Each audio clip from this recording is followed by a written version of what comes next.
राधे राधे। एक राजा कुष्ठ रोगी था। अनेक प्रकार के इलाज करने पर भी उसका ये रोग नहीं गया। किसी वैद्य ने उनको हंस का मांस सेवन करने की सलाह दी। यह सुनकर राजा ने व्याधों को बुलाकर हंस पकड़ लाने का निर्देश दिया, जिसे सुनकर व्याध सोच में पड़ गए, क्योंकि हंस तो मानसरोवर में रहते थे और किसी को देखते ही तुरंत उड़ जाया करते थे।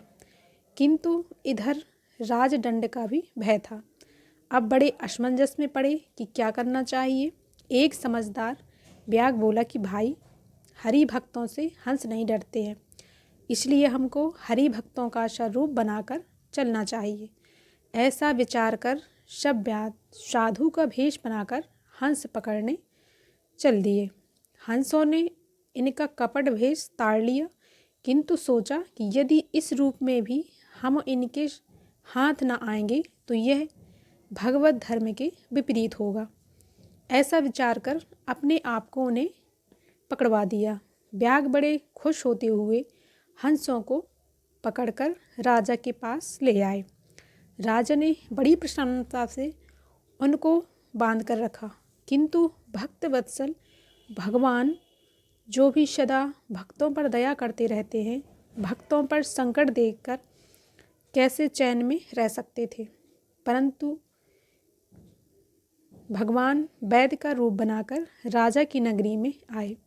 पहले तो नगर में चारों तरफ अपनी वैद्यता फैलाई, फिर एक दिन राजमहल में पहुंच जाते हैं। राजा ने अपने रोग का सब हाल कहकर हंस का मांस खाने की बजाय जो कुछ एक वैद्य ने कहा वह भी कहा।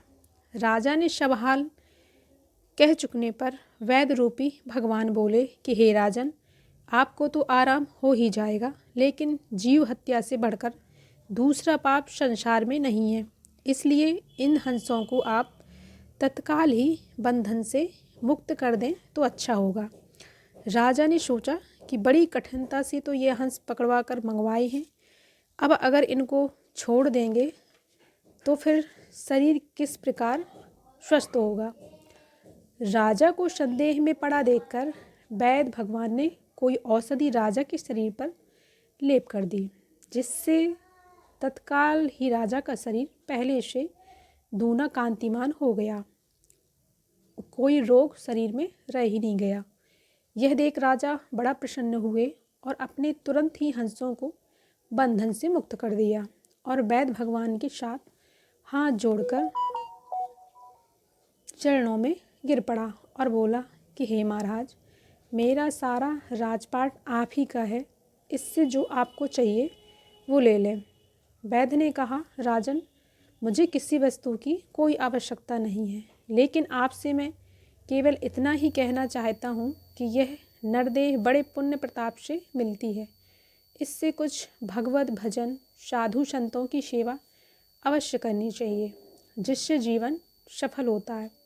राजा ने वैद्य भगवान की आज्ञा का पूर्णवत पालन किया और उस दिन से भगवान की भक्ति तथा साधु सेवा मन लगाकर करने लगे। इस हंस प्रसंग से हम लोगों को यही शिक्षा मिलती है कि पक्षी होकर भी जब हंस भगवान की भक्ति में ऐसे दृढ़ थे तो अपने आप को पकड़वा दिया। तो जो मनुष्य उनसे विमुख होते हैं वह तो पक्षियों से भी बुरे होते हैं। राधे राधे।